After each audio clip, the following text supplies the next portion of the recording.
Hello and welcome to The Tube with me, Oded Groper, filling in for Jason. Don't want to waste your time, so let's begin with some tech news.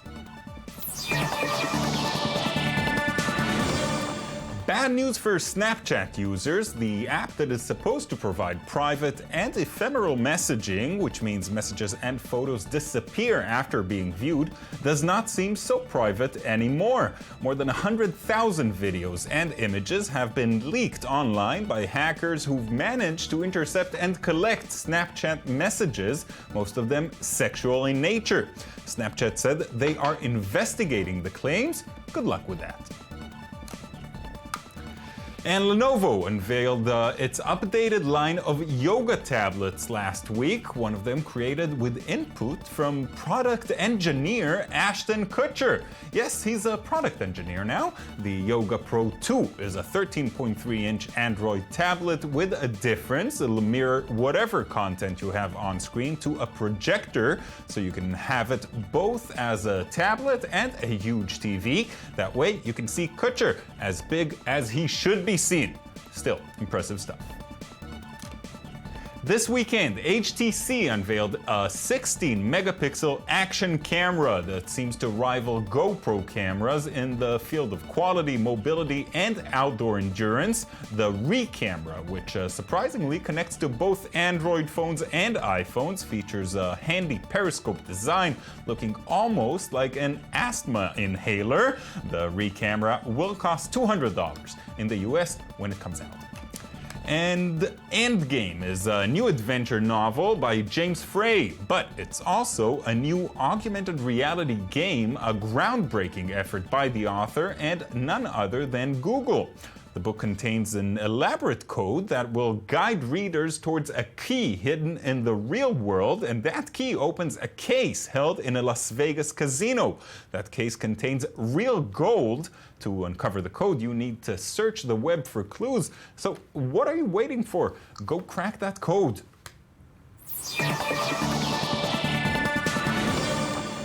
Our next story may remind you of a story we covered here 2 months ago when one citizen was threatened to be sued for posting an insulting comment on the Facebook page of a member of parliament. Turns out it just happened again.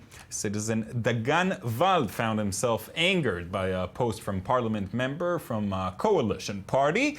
Vald may have gone a little overboard when he wrote that he hopes the member of parliament will swim in the blood that is already on her hands. It was in response to a post she later deleted where she allegedly called to kill the mothers of Palestinian territories.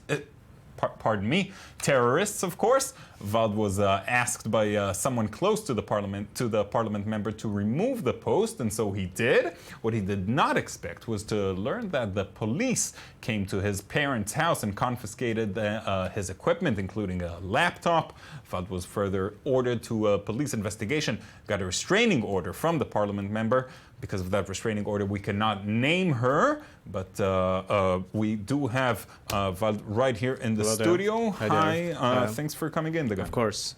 Yes. So tell me what exactly happened. Okay, in the beginning of the war, of the Tzuk Eitan war, as me and many other people who use Facebook or other social networks, I just wrote my personal opinions towards this specific Knesset member or other Knesset members who pretty much said a lot of bad things against the Palestinians. Okay. And as, of course, you quoted, I said swim in her own blood, or the devil wasn't that villain as she did or he did, or, harsh words, harsh words, things like that. And after this, it happened in the mid of July. And I was overseas right at 2 weeks afterwards. I was in Italy, Sweden, and Germany. And while I was in Germany, the police just came to my parents' place. That's just the written address in central of Israel. And they just confiscated a lot of things. Hard disk on keys, digital cameras, SIM cards. Equipment that I understand hasn't been returned yet. No, just the laptop has been returned. The equipment, which part of it is damaged, part of it is empty, either way, was returning to my parents' place, and then they told them why did they search my house, and it's because the insulting a public member, Right, politician, right. and Well, then you did go pretty far with your comments. well, for this parliament member, I don't know, but for the other politicians, I don't know.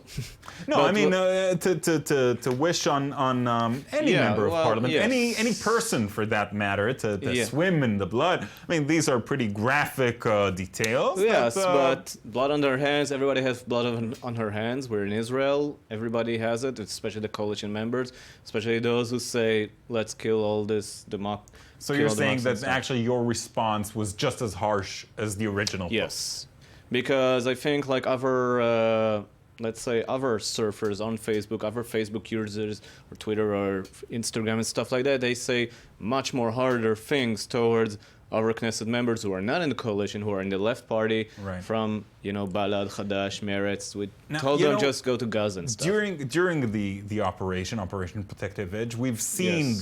the level of violence in our discourse keep rising. And, Yes. in hindsight, now that it is behind us, do you regret taking part in that?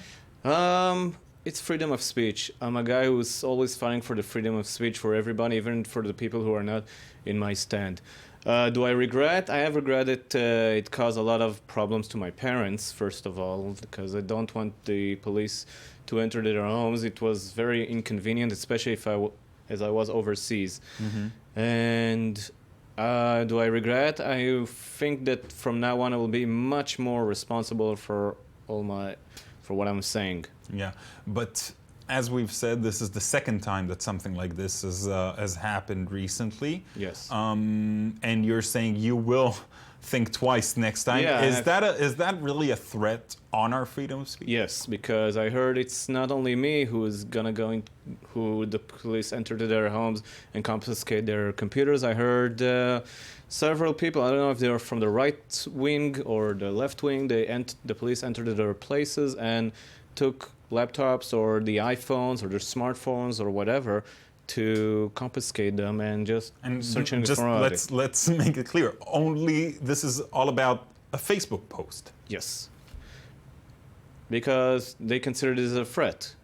A personal threat against A personal threat. That's what they consider. Yeah. So And if- today I said in a Facebook post where I told all my story, what happened. Yeah. I told that don't stop at me. Stop at everybody who has a social network account and a laptop and freedom of And speech. an opinion. And an opinion. Just go for it and just confiscate whatever you want to take or you want to get, anything. Yeah, Don't because stop we've- from it. Because if you want to show how much the law is above all, come on, do it.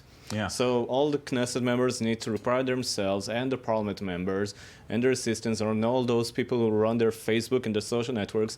And yeah, just do the same thing like this specific one.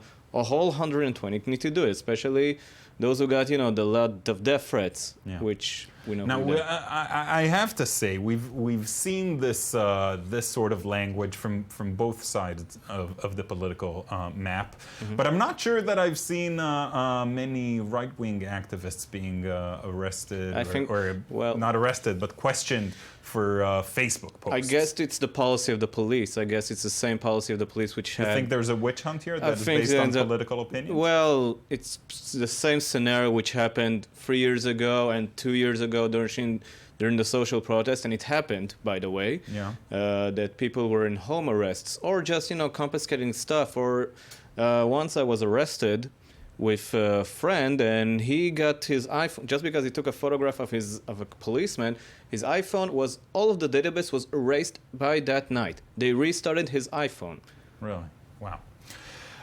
Okay, these are without a doubt troubling issues. Dagan, thank you so much for taking the time. Just would like to add that tonight I'm going to also share my story tonight in an event called I Know What You Did Last Summer, which is going to take place in Beit Hansen House in Jerusalem from 7:30. It's by Erev Rav. That's about it. Thank you. Our viewers can find more info on that online. Thank you so much, Dagan. Thank you.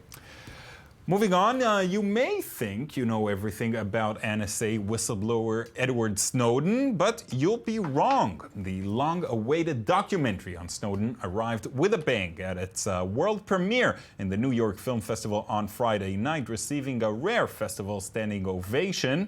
The film is a close look at how the leaks played out from within, following Snowden and Greenwald from the very first meeting to more or less present day. The film takes a deep look at Snowden's motivations and the consequences of his actions. Check it out. Laura, at this stage, I can offer nothing more than my word. I am a senior government employee in the intelligence community. I hope you understand that contacting you is extremely high risk. For now, know that every border you cross, every purchase you make, every call you dial, every cell phone tower you pass, friend you keep, site you visit, and subject line you type is in the hands of a system whose reach is unlimited, but whose safeguards are not. In the end, if you publish the source material, I will likely be immediately implicated. I ask only that you ensure this information makes it home to the American public. Thank you, and be careful. Citizen 4. More than 6 million Ice Bucket Challenge videos were posted to Facebook and Instagram earlier this year. Now, UNICEF wants to get in on the viral fundraising craze with a new challenge, the hashtag WakeUpCall Selfie, dedicated to raise awareness to the children of war-torn Syria. The idea is simple. You don't need to get wet. You don't even need to get out of bed. Just take a photo of yourself as soon as you've woken up, post to a social network with the hashtag WakeUpCall, donate to UNICEF, and nominate 3 friends to do the same. Prominent British celebrities such as Nigella Lawson, Tom Hiddleston, and Stephen Fry have already joined the noble cause, and you can and you should join in as well. And yes, it's a big day for celebrity web campaigns, and here is a seriously cool one made by the Tube's favorite comedian, Sarah Silverman. She has an interesting idea on how to close the gender pay gap. She will become a dude and change her sex so she won't have to suffer women's salary gap. Good idea, Sarah. If all women did the same, we'd have an entirely different kind of problem. Watch and learn. Oh, hi. I'm Sarah Silverman, writer, comedian, and vagina owner. Women make up almost half the working population, yet we typically earn just 78 cents to every dollar a man makes in almost every profession, like doctors, lawyers, teachers, miners, and even the oldest profession of them all, tailors. Every year, the average woman loses around $11,000 to the wage gap. Over the course of the working years of her life, that's almost 500 grand. That's a $500,000 vagina tax. That's why I'm taking matters into my own hands. Well, somebody else's hands, really, Dr. Goldstein. Or is it Goldstein? O'Malley. I'm becoming a dude. Problem solved. Now it's time for the Social Watch, where we bring you some of the hottest viral videos of the moment. We begin with someone we've spoken of before, the hologram Japanese pop star Hatsune Miku. She's really just a computer program, but now she knows English and she wants to conquer America, just as she did in Japan. What better way to do that than to go on Letterman?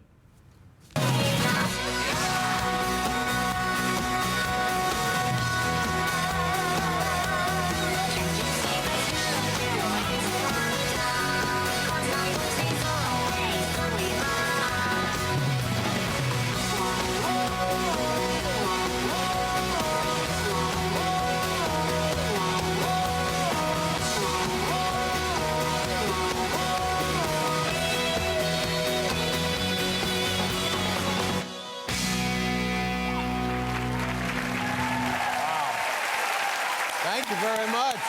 Thank you so much. Thank you. Hatsune Miku, ladies and gentlemen. Thank you. Okay. There she is. All right, that's fun. And let's shut this show down with a life lesson from Australia.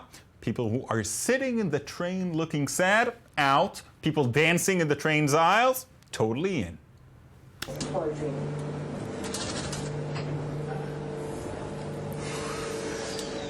Hey guys, I don't want money. I just want to spread a little bit of happiness. So I'm going to do that today by starting a small dance party. I feel good. I knew that I would. I feel good. So good. So good. I feel nice. Yeah, that's wicked. So nice. That's it for today's Tube. I hope you enjoyed watching our show. You can follow us on Twitter or on Tumblr, the Tube24. And of course, be sure to join us tomorrow. I'll be here.